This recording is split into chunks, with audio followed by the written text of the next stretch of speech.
them all what I'm made up. Strut down the hall, won't stop till I get enough. You know what really grabs your attention? It's when a huge health study, one that's like shaped things for decades, suddenly hits a funding crisis. And then almost just as fast, the whole situation flips. Right. So yeah, let's dive into that because it's been quite the roller coaster recently with the Women's Health Initiative. Exactly. We're taking a close look today at, well, everything that happened with the funding for the WHI, the Women's Health Initiative. Yeah. And this isn't just, any old study. It's really a landmark, foundational for understanding women's health. Absolutely. It's a massive undertaking, isn't it? Yeah. It's been going on for ages, involves so many women. It really is. We're talking over 40,000 women currently participating. Wow. And historically, over 160,000 women have been part of it. Just imagine the data. I mean, what they eat, exercise, medications, illnesses. All meticulously tracked year after year. So, okay, our mission for this deep dive. Why was this whole funding thing such a big deal? What could have happened if the cuts went through? And why is this reversal so important? Let's start with that first shock, the decision to actually cut the funding. Yeah. The initial reports, they pointed towards the Trump administration making that call. And that really sent ripples through the scientific community, didn't it? People were surprised. Very surprised, yeah. It wasn't expected. So what was the reason they gave? Well, the Department of Health and Human Services spokesman, Andrew Nixon, he basically said the NIH, that's the National Institutes of Health, they fund the WHI. Right. He said they'd initially exceeded its internal targets for contract reductions. Okay, so budget targets. But that kind of fits a bigger pattern, doesn't it, from that time? It does seem to. There was that broader context, remember? The administration asking federal health agencies for, well, pretty significant cuts. Yeah, like 35% for contract spending, talk of layoffs, canceling grants. Exactly. A big push to reduce spending overall. So for the WHI, what did that mean specifically? It meant that the 4 regional centers, they're in California, New York, Ohio, and North Carolina. They were looking at losing their funding in September. These centers are, well, they're crucial. They're the ones collecting the data from the women still in the study. And the coordinating center, the main hub in Seattle, that had funding a bit longer. Until January, yes. But the problem was, if the regional centers lost their contracts. Then the data collection stops. Precisely. No new information coming in. And for a long-term study like this, that stops it in its tracks. You lose that continuity. Which is crucial for a long-term study, isn't it? Absolutely vital, yeah. You need to follow people over time to see how things change. Okay, so that really drives home why this study is so important. Yeah, and the WHI is, well, it's in this amazing position to tell us about chronic diseases in women. Things like Alzheimer's, dementia, heart disease, diabetes, cancer. Things that might affect women differently or more often. Exactly, or present differently than in men. You know, it's worth remembering why it even started. Yeah. Back in the 90s, right? The NIH realized, hey, wait a minute. Most medical research, it's been done on men. Right. So are those findings even right for women?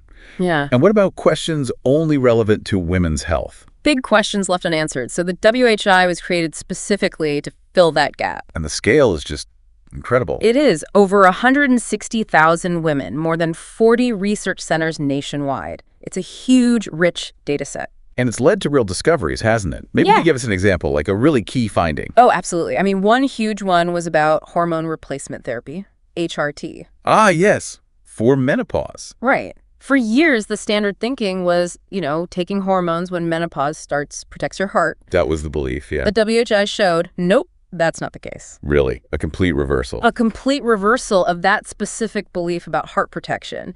It was a massive finding. It changed guidelines, changed how doctors talk to women about it. Wow. And interestingly, later WHI research did support using hormones for symptom relief, like hot flashes. So it's nuanced. Exactly. It shows how complex these things are and why you need long-term data.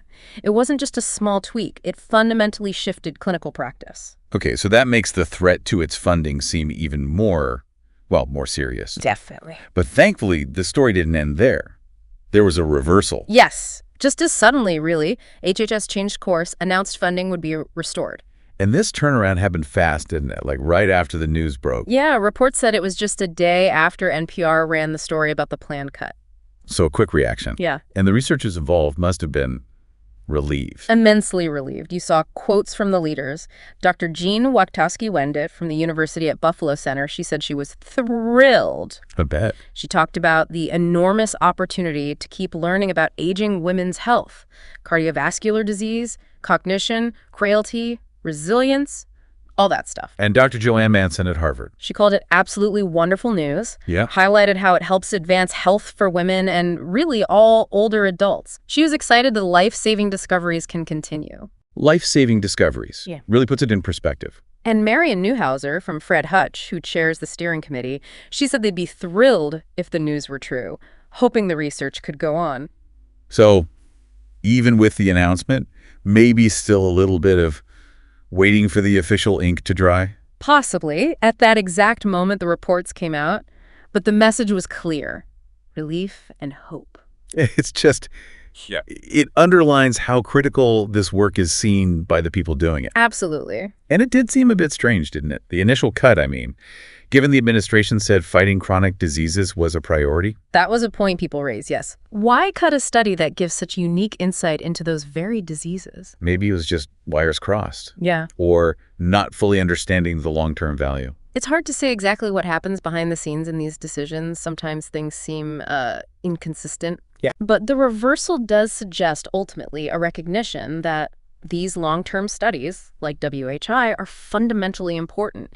You just can't understand how health and disease unfold over decades without them, especially for women. Okay, so let's wrap our heads around this. We had this sudden, shocking funding cut for a really vital women's health study. Right. Caused a lot of concern. Then, thankfully, a quick reversal. Mm-hmm. Good news for the researchers and for, well, women's health in general. Exactly. The WHI has already given us so much, challenged old ideas, provided real evidence that changed medicine. Mm-hmm. And letting it continue means there's potential for even more discoveries down the line. Discoveries that help everyone understand aging and chronic illness better.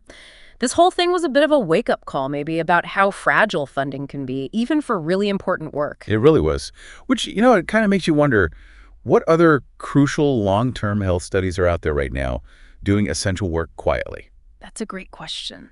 And what can be done, by all of us to make sure these vital projects get the steady support they need? Because this episode really shows the impact that consistent decades-long research has on all our health. Something to think about. Sound the alarm. I'm coming up. We'll have a ball. I'm sweet like a buttercup.